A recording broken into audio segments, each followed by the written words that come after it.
ललित भैया भी नहीं रहे भैया। ललित भैया जानते ही होंगे आप, मिर्ज़ापुर में जो ललित बना हुआ था और पूरा नाम था ब्रह्मा मिश्रा, वो नहीं रहे।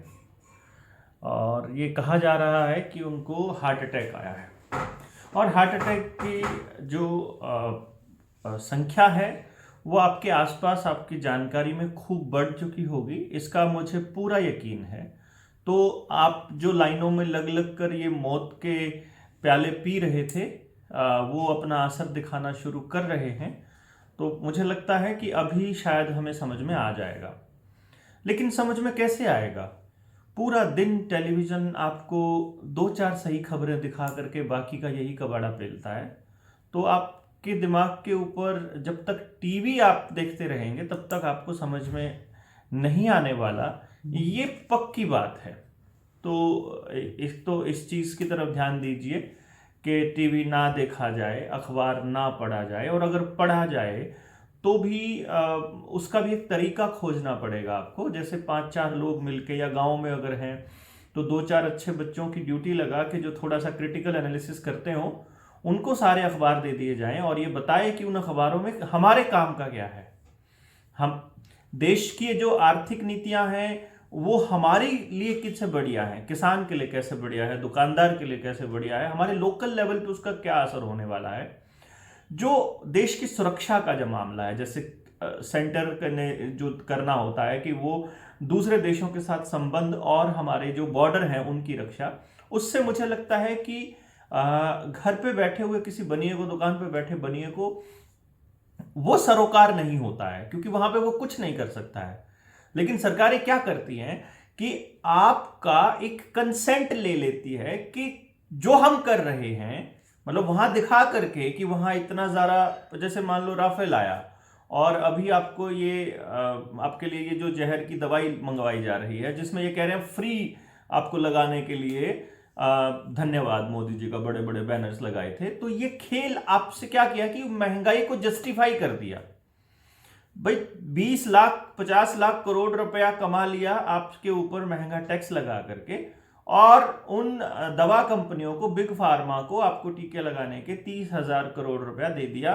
पहली डोज का दे दिया, अब बजट में रखा हुआ था, और अभी क्योंकि उनके पैसे अब लेने हैं चुनावों में उनसे इलेक्टोरल बॉन्ड के जरिए, तो अब उनको थर्ड डोज, बूस्टर डोज के पैसे भी जाने हैं। तो वो भी तैयार कर रहे हैं मोदी जी, बहुत जल्दी आपके लिए माहौल बना रहे हैं। जो ये ओमिक्रॉन आया है ये भी उसी षड्यंत्र का हिस्सा है। साउथ अफ्रीका के लोगों ने इनके बोरिए बिस्तरे उठा दिए वहां से। उनको पता लग गया कि बिल गेट्स का पूरा खेल रचाया है। आगरा के जरिए उसने उन फूड क्राइसिस अफ्रीका में पहले से वो लेके आ चुका है। आगरा का मतलब AGRA, this was the association for green revolution in Africa, मतलब एग्रीकल्चर के अंदर जो मतलब रिसर्च कर रहा था, एग्रीकल्चर की रिसर्च की एसोसिएशन करी थी अफ्रीका के अंदर। तो वहाँ मैंने अपनी एक पुरानी वीडियो के अंदर इसका जिक्र भी किया था। तो वहाँ लोगों ने उसको भगा दिया। तो देख रहे थे कि भाई यहाँ तो नहीं लगने दे रहे हैं, तो अफ्रीकन वेरिएंट ले आए। अब की बार उन्होंने कहा कि ये 50 से ज़्यादा म्यूटेशन हो चुकी है, जितना वो 15 दिन में फैलता था ये 5 दिन में फैल गया, और ये जितना वो 5 महीने में फैलता था ये 5 दिन में फैल गया। इससे क्या हो रहा है? कुछ नहीं हो रहा है। फिर इन्होंने देखा कि यार जिन लोगों को पहली डोज और दूसरी डोज लग चुकी है, अब उनको साइड इफेक्ट आएंगे, तो फिर किसका कसूर निकालेंगे? क्योंकि ये कंपनियों को तो बचाने के लिए मोदी जी ने पहले से नियम बना रखा है। भाई उन्होंने तो इस महामारी, कथित महामारी, फर्जी महामारी के आने से पहले नरेंद्र मोदी साहब ने एक नियम बनाया था कि कोई भी दवा कंपनी रिस्पॉन्सिबल नहीं होगी अगर दवाई आपके शरीर में जाने से, आपके कुछ खाने से, आपको कुछ टीका लगाने से अगर कुछ हो जाता है तो दवा कंपनी रिस्पॉन्सिबल नहीं होगी। सरकार रिस्पॉन्सिबल इसलिए नहीं होगी क्योंकि सरकार वॉलंटरी है, मैंडेटरी नहीं किया हुआ सरकार ने। जबकि सच्चाई ये है कि दवा कंपनियों से पैसे खाए हैं नरेंद्र मोदी ने। मानव इतिहास का सबसे बड़ा घोटाला होगा ये महामारी, आने वाले वक्त में साबित होगा, मैं आपको बता रहा हूं। लोग सड़कों पर उतरेंगे, इनके कच्छे भी पाड़ेंगे, देखना तुम, मतलब मैं अभी मेरे पास एक बीजेपी के बंदे का फ़ोन आया था। मैंने उसको कहा था, कहाँ तुम मोदी मोदी कर रहे हो, लोग इनके इतने मारने वाले हैं ना, इनको समझ में नहीं आएगा। क्योंकि बहुत बहुत ज़्यादा सत्यानाश कर दिया इन्होंने, किसी भी डिपार्टमेंट को नहीं छोड़ा इन लोगों ने। बट फिर मैं आपको बता रहा था कि एक तो सच्चाई इस चीज़ की है कि दवा कंपनियों को बचाने के लिए बाकायदा नियम बनाया था और अमेंडमेंट किया था, बाकायदा कानून बनाया था। और दूसरा जो है वो जो मैं आपको कह रहा था मैंडेटरी नहीं है। तो आसाम से आज मेरे पास फ़ोन आया था, मेरे क्या नाम था, मैं नाम लिखा था उनका, अरिंदम चक्रवर्ती का फ़ोन आया था मेरे पास। और उन्होंने मुझे बोला कि सर ऐसे ऐसे करके यहाँ तो ज़बरदस्ती कर रहे हैं। अब पुलिस भी आ रही है, एसडीएम भी आ रहा है, खुद डीसी आ रहा है गांव के अंदर, और वो कह रहे हैं कि नहीं लगवाओगे तो तुम्हारी सारी चीज़ें बंद कर देंगे। ऐसा क्या पड़ा हुआ है भाई, मुझे ये समझ में नहीं आ रहा। ठीक ठाक आदमियों को क्यों लगाने पे पड़ा है? 100% का टारगेट सारे के सारे बोल रहे हैं। मैं एक वीडियो बनाऊंगा अभी, मतलब एडिट का टाइम नहीं लगेगा और पता नहीं, क्योंकि अभी हम कुछ रिसर्च पार्ट पे काम कर रहे थे। तो लेकिन मैं बिडेन के वो दो मैंने बयान देखे कि जब वो चुनाव से पहले जिस वक्त ये मैंडेट ट्रंप ने लागू किया था कि हम बनाएंगे आपके लिए, तो बिडेन भी और ये जो कमला हैरिस थे, इसने भी कहा था कि हम लोग नहीं लगवाएंगे ये टीके, बिल्कुल नहीं लगवाएंगे। और अभी फिर बिडेन जो है वो लगातार प्रेशराइज कर रहा है, बल्कि उसने तो बूस्टर डोज के लिए भी प्रेशराइज करना शुरू कर दिया है। तो फिर मैं एनालिसिस कर रहा था उनके इन बयानों का और इस पूरे सिस्टम का, तो मुझे समझ में आ गया कि ये जो बड़े लोग होते हैं ये पावर के चक्कर में अपने अंदर ही एक ऐसा अपोजिशन ग्रुप खड़ा कर लेते हैं। तो मुझे लगता है कि ये आपस में अपनी रंजिश में ही मर जाएंगे, ये अपने ही बोझ तले मर जाएंगे, ये अपनी ही झूठ तले दब जाएंगे। भाई आज 2012 से लेकर के, या जब मुख्यमंत्री थे हमारे नरेंद्र मोदी साहब, तो नेशनल जो मुद्दों पर जो उनकी डिबेट होती थी, जो उनके विचार होते थे उनको लेकर के, या फिर जो 2014 के भाषणों में जो बोला था कि हम क्या करने वाले हैं, उनको लेकर के अगर आज आप उनके पास चले जाएंगे तो वो अपनी ही झूठ के तले दब जाएंगे। तो इसलिए मैं ये समझता हूँ कि ये बहुत ज़्यादा दिनों तक नहीं चलता है झूठ, सच बहुत लंबा रहता है। तो मुझे लगता है कि डरने की ज़रूरत नहीं है जो लोग, क्योंकि मेरे पास जब अरिंदम का फ़ोन आया था तो उसने मुझे बोला कि सर हम लोग बहुत डरे हुए हैं, हम क्या करें, हम कोई समझ नहीं रहा और सब भाग भाग के लगवा रहे हैं। तो मैंने उसे यही कहा था कि भाई जो भाग भाग के लगवा रहे हैं ना, उन भेड़ों को लगवाने ही दो। बोले कि कोई 100 में एक बचा हुआ है। हमने कहा कोई बात नहीं, 100 में एक बचा हुआ है तो 100 में एक बहुत होता है। 130 करोड़ पॉपुलेशन है, तो हम लोग 1.25 करोड़ के करीब बच जाएंगे अगर मान लो हम लोग नहीं लगवाते हैं। तो अगर 1% भी हो, 100 में से एक भी हो, और वो उनके मतलब मुझे लगता है कि उनकी बिजली तो होगी ना, तो हम उनकी बिजली से काम चला लेंगे। उनको जो राशन मिलेगा हम थोड़ा खा लेंगे, उनको जो मिलेगा, जो लगवाने वाले को मिलेगा, हम थोड़ा खा लेंगे, लेकिन हम लोग नहीं लगवाएंगे। हम लड़के मरने को तैयार हैं। हम मतलब वैसे गड़ के और ऐसे हार्ट अटैक जो इनकी दी हुई बीमारी से, हमें नेचुरली कुछ होता है 100 बार हो, लेकिन इनकी दी हुई बीमारी से नहीं मरने वाले हैं हम लोग। तो इसलिए क्या हुआ कि वो जो मैं बता रहा था आपको कि मैंने उसको यही बोला है फिर अरिंदम को कि चिंता मत करो। दूसरा, अपने लेवल पे समझाते रहो लोगों को। और एक बात का ध्यान जरूर रखिए कि फर्जी सर्टिफिकेट ना बनवाएं, बिल्कुल भी ना बनवाएं। इस बात का ध्यान रखिए। आप फर्जी सर्टिफिकेट बनवाने की बजाय लड़िए, हमें लड़ेंगे। बहुत बड़ा आंदोलन पूरे भारत के अंदर तैयार हो रहा है, बहुत बड़ा आंदोलन, आप सोच नहीं सकते हैं। हम लोग जितनी यूनियन है उनसे मिल रहे हैं, उनको बचाने के लिए हम रिक्वेस्ट कर रहे हैं कि तुम अपने डिपार्टमेंट बचा लो। रोडवेज की यूनियन से, गेस्ट टीचर्स की यूनियन से, दूसरे टीचर्स की यूनियन से, स्कूलों प्राइमरी टीचर्स की यूनियन से। हालांकि बहुत सारी यूनियन पॉलिटिकल पार्टियों ने ही बना रखी है। मायावती की अलग पार्टी की यूनियन है, हुड्डा की अलग है, हमारे चौटालाज की अलग है, संघ की भी है हमारे यहाँ पे। तो इसलिए क्या है कि हमने देखा कि वो उन्हीं विचारधाराओं पे बात करते हैं, लेकिन जब हम टीचर से बात करते हैं तो वो समझ रहे हैं कि हाँ ये खेल लंबा चलेगा और ये लड़ाई भी लंबी चलेगी। तो इन्होंने तो 2030 तक का प्लान किया हुआ है कि ये मजबूर करते करते करते करते आपको इस लेवल पे ले आएंगे कि अब आप देखिए। पर कल की मैंने जो वीडियो डाली थी डॉक्टर पाब्लो की, उसमें उन्होंने बड़े साफ साफ शब्दों में कहा था, मैंने वो लिंक ट्विटर पे भी दिया हुआ है। मैं एक और रिक्वेस्ट करूंगा आपसे कि एक तो वीडियो को लाइक पे बटन जरूर दबा दें प्लीज़, और नंबर दो ये है कि कुछ ना कुछ इस पे आप बात लिखिए, मेरी जो बात हो रही है उनके ऊपर अपना रिएक्शन जरूर दिया करिए कि वो अगर मैं कोई बात गलत निकल जाए मेरी ज़बान से तो आप उसको ठीक कर सकते हैं। तो इस बात का भी आपको ध्यान रखना है। मैं ट्विटर वाला जो अकाउंट है उसके लिए मैं अपने डिस्क्रिप्शन बॉक्स में ट्विटर का लिंक दे देता हूँ, और जो भी मैं नीचे लिंक दे दूंगा, आप प्लीज़ ट्विटर पे भी साथ में आइए और वहाँ रिट्वीट कीजिए जो इस तरह की खबरें हैं इनको भी। जो हम ग्राउंड पे कर रहे हैं वो तो हम कर ही रहे हैं, तो लेकिन फिर साथ के साथ इन्फॉर्मेशन भी आपके पास होनी चाहिए, ताकि इन्फॉर्मेशन ही है जो भी है। सरकारें ने आपको अनपढ़ रखा है इस मामले में, मतलब इस पूरे षड्यंत्र के मामले में अनपढ़ रखा है, इन्फॉर्मेशन ना पहुंचा करके। टीचर्स को बकायदा वो सिलेबस दिया गया कि ये बच्चों को अनपढ़ रखा जाए, मतलब कहने को डिग्रियां हो गई हैं लेकिन उनमें इतनी अकल नहीं है कि समाज की बर्बादी में आपकी उन्नति संभव नहीं है। आज जो मल्टीनेशनल कंपनीज में बच्चे नौकरी कर रहे हैं उनके साथ क्या हो रहा है ये आप भली भांति जानते हैं।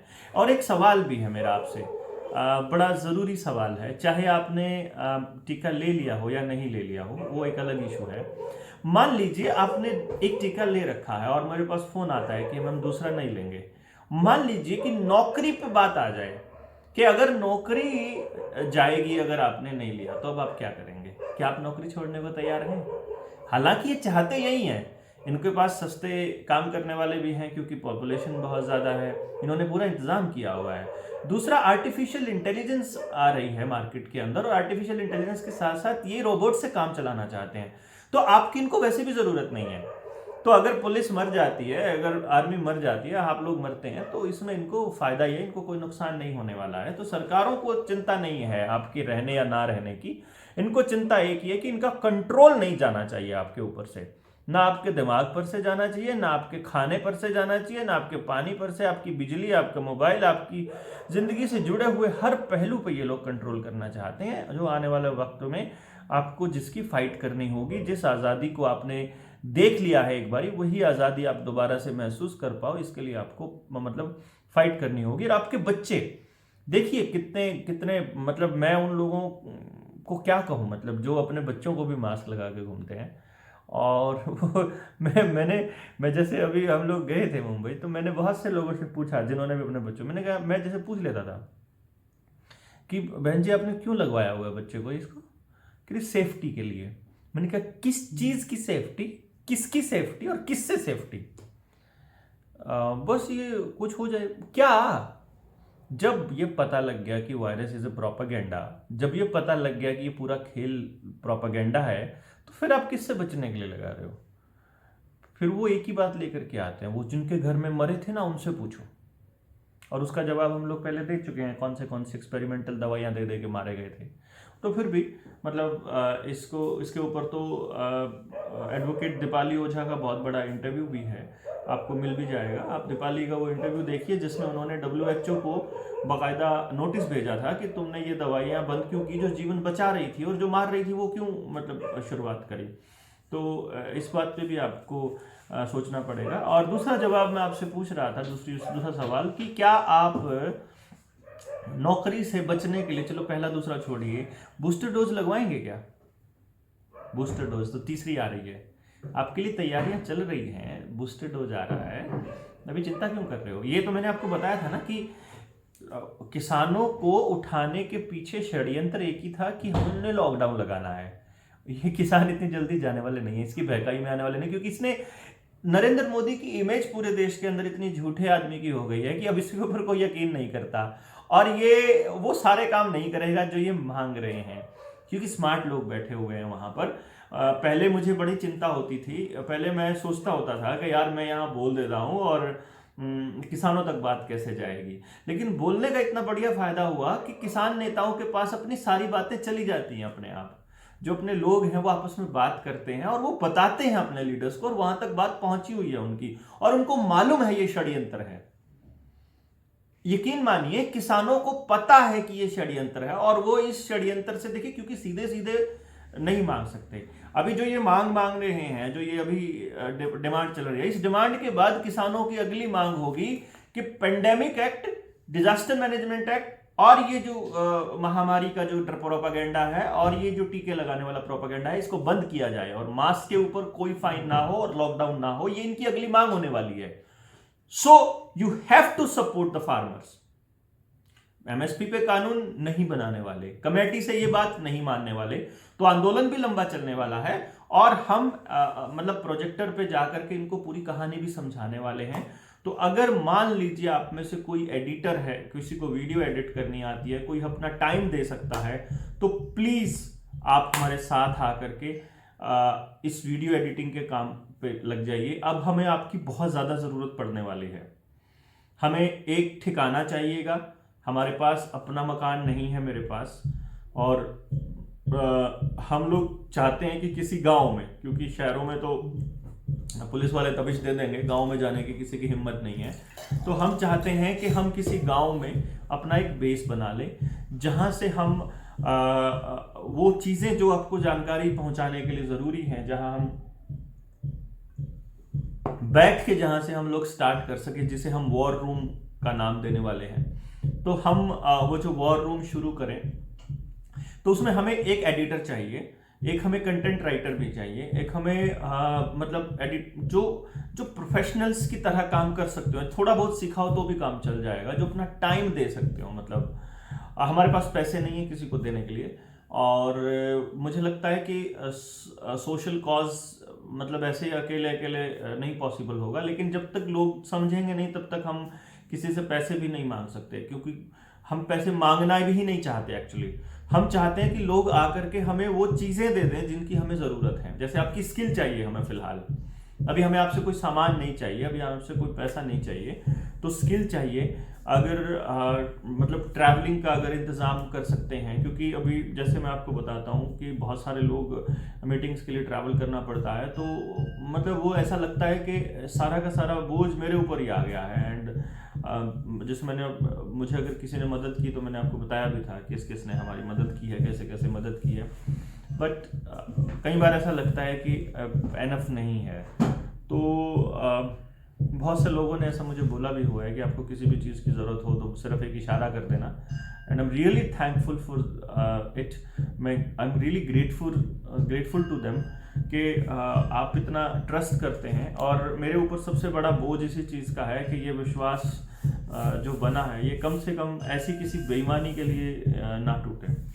तो एनी हाउ, जो मैं आपको दूसरी बात बता रहा था कि अफ्रीका से ये इसलिए चला कि ये सारा का सारा वहाँ पर टीके कम लगे हैं, और जो दूसरी बात आपको घबराना नहीं है, आप समझाते रहिए, बस समझाते रहिए। लोग एक टाइम पे फैड अप हो ही जाएंगे, कोई पहले पे किसी ने फर्जी सर्टिफिकेट पहला बनवा लिया। हाँ, एक और बात आता हूँ आपको, ये बहुत लोगों के मैसेजेस आते हैं कि हमने टीका लगवाया भी नहीं है लेकिन हमारे पास सर्टिफिकेट आ गया है। जो जियो के पास आपका आधार कार्ड है, आपकी जहां जहां आधार कार्ड गए हुए हैं, इन्होंने सारा डेटा इकट्ठा करा हुआ है, और सारा आधार का डेटा भी इनके पास है। आधार से ये लोग सीधा सीधा कनेक्ट करके यूएचआईडी बना रहे हैं और आपका सर्टिफिकेट बनने जा रहा है। You are being trapped.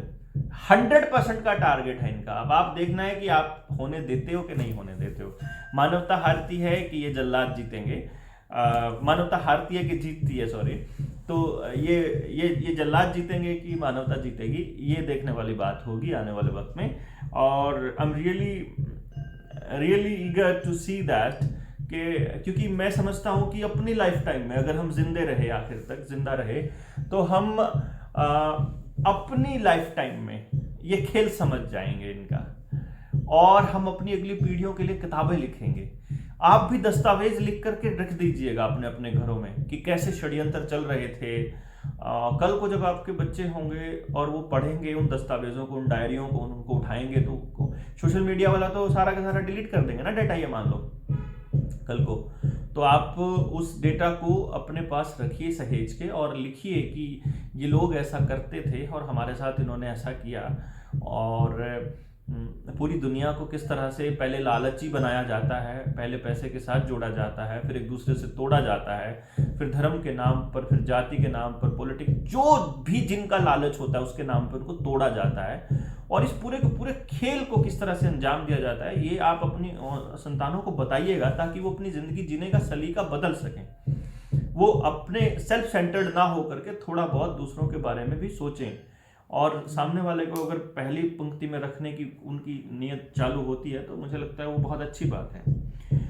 दूसरा मैं आपको ये बता रहा था, हाँ एक चीज़ बड़ी कमाल की हो रही है कि ओमिक्रॉन के बारे में बड़ी चर्चा चल रही है, लेकिन 15 दिसंबर से इंटरनेशनल फ्लाइट्स चालू की जा रही हैं। जब लॉकडाउन लगाया था 633 दिन के बाद चालू होंगी है, 633 दिन मतलब 2 साल होने को हो जाएंगे। उसके बाद ये चालू होंगी और इंटरनेशनल फ्लाइट्स फुल्ली कैपेसिटी के साथ चालू हो जाएंगी। मतलब क्योंकि अब क्या होगा, देखिए क्या होता है, देश को छोड़ करके भागने वाले जो लोग हैं, जो या तो वो लोग हैं जो बहुत अमीर हैं और दूसरा देश उनको नागरिकता अपने आप दे देता पैसे के दम पे, दूसरे वो लोग हैं जो यहाँ सोचते हैं यहाँ कुछ नहीं रखा और हमें उस देश में जाकर के हमें काम करना है। वो काम करने के लिए दूसरे देश में जाते हैं, वो देश छोड़कर भाग रहे हैं, सिचुएशन से भाग रहे हैं। उन लोगों को बहुत, मतलब मैंने बहुत सारे लोगों को ये पूछा कि तुमने क्यों लगवाया था, तो उसने मुझे बोला, मैक्सिमम लोगों ने ये बोला, मैक्सिमम लोगों ने ये बोला, लगभग 60% लोगों ने जिन्होंने भी लगवा लिए हैं 1 डोज या 2 डोज, उन्होंने, मैक्सिमम लोगों ने ये बोला कि सरकार हमारे ऊपर रिस्ट्रिक्शंस लगा देंगी और सरकार हमें बाहर नहीं जाने देगी। मैंने कहा तुम्हें बाहर कब जाना है, क्या पता कभी जाना पड़ जाए। This is the level of stupidity. उनको अभी नहीं जाना है, उनका पासपोर्ट भी नहीं बना है, लेकिन क्या पता कभी जाना पड़ जाए। उनको ये नहीं पता कि अभी आपके लिए वो आ रहे हैं, बूस्टर डोज आ रहे हैं। उनको ये नहीं पता है कि आपके लिए मतलब लाइफ टाइम के लिए आप जाल में फंस रहे हो। तो एक जो बिंदु है जो मैं आपको बता रहा था कि ये क्या बोले तो आप विदेशों में जाने के लिए लगवाए थे, फिर रिस्ट्रिक्शंस लगा देगी सरकार। तो मैं उनसे पूछता हूं कि यार रिस्ट्रिक्शंस तो लगा नहीं सकती ना सरकार, तो हमारी नौकर होती है, हम बताएंगे ना तुमको कैसे जीना है, तुमको काम कैसे करना है, सरकार को काम कैसे करना है तो हम बताएंगे ना। तो वो कैसे रिस्ट्रिक्शंस लगा सकती है? अगर आप संगठित होंगे, जैसे किसान बैठे संगठित हैं, तो ये तो रोते रोते आगे आएंगे। और आपके जो अपोजिशन लीडर्स हैं, जो दूसरी पार्टियों के लीडर्स हैं, प्लीज आप उनको उनकी एस्टेसी करना शुरू कीजिए कि तुम लोग वोट मांगने मत आना। अब अगर तुम अब जब ये जबरदस्ती टीका ठोक रहे हैं, जब तुम हमारे साथ नहीं आ रहे हो ना, तो वोट मांगने मत घुस जाना, हम तुमको छोड़ेंगे नहीं किसी भी हाल में। ये एक चीज आप ध्यान रखिएगा इस चीज के। और एक तुर्कमेनिस्तान की बात हो रही थी, तुर्कमेनिस्तान था ये, जिसने by all adults this becomes the first country, Turkmenistan becomes the first country to make the vaccination mandatory for all adults by law, कानून के हिसाब से। ये छोटा सा देश एक अपना वो दिखाएगा, मतलब टेस्टिंग करेगा कि पब्लिक क्या सोचेगी, बाकी दुनिया में इसके लिए क्या आवाज उठेगी। अगर बाकी दुनिया को पता ही नहीं है तो आवाज नहीं उठेगी, तो आवाज नहीं उठेगी तो आपको पता नहीं चलेगा कि आवाज उठ रही है। तो दैट इज वाई आपको ये सब करना पड़ेगा कि जब उस देश के अंदर मैंडेटरी हुआ है बाय लॉ टीका लगवाना, तो यकीनन आप के देश में भी ये हो सकता है आने वाले वक्त में। इस बात का ध्यान रखिएगा। आवाज आनी बंद हो गई है, टक टक, बाजरा कूटने की आवाज थी, बाजरे की खिचड़ी बन रही है आज ये उखल की आवाज थी। तो सॉरी, पॉइंट दूसरा था, पर वो आवाज़ बीच में टक टक टक टक हो रही थी तो मैं भी बीच में डिस्टर्ब हो जाता था। एनी हाउ, जो किसी और देश के अंदर अगर हो रहा है तो वो आपके देश में भी होने वाला है। ये आपका काम है कि आप बोलिए अगर कहीं दूसरे किसी कंट्री में हो रहा है तो। और दो चीज़ें और बोलाऊँगा कि एक जो नरेंद्र मोदी बोलता है बाकी लोगों को समझाइए कि होता उसका बिल्कुल अपोजिट होता है। उसके पास लिखने वाले बहुत से लोग हैं जो उसका कंटेंट लिख के भेजते हैं उसको, और पूरे रिसर्च करते हैं, सीआईडी करते हैं कि उस एरिया के लोग कैसा सोचते हैं, फिर वो उस सीआईडी के हिसाब से उसका भाषण लिखते हैं, फिर वो उस भाषण को बोलता है। तो इसलिए गौर फरमाइएगा कि इसके चक्करों में मत पड़ा करिए। ये अगर कहते हैं कि हम आपका सबका विकास, सबका साथ और सबका विकास, जब सबका साथ कह रहे हैं मतलब सबको तोड़ना है, सबका विकास कह रहे हैं मतलब सबका विनाश करना है। जब ये अखंड भारत कह रहे हैं तो खंड खंड भारत समझिए इसका मतलब। जब ये कह रहे हैं अच्छे दिन आएंगे तो मतलब इससे माड़े दिन तुम्हारे नहीं हो सकते, ये गारंटी है। जब ये कह रहे हैं कि ये अमृतोत्सव मना रहे हैं जब ये टीका लगाने का, तो ये एक्चुअली वो जहर देने की बात कर रहे हैं आपको। खाते खुलवाने का मतलब है आपका पैसा खत्म, मतलब खाते खुलवा के 15 लाख देने वाले थे, आपके खाते खत्म। जब उज्ज्वला योजना की मतलब है कि आपको अब किसी लायक नहीं छोड़ने वाले हैं हम।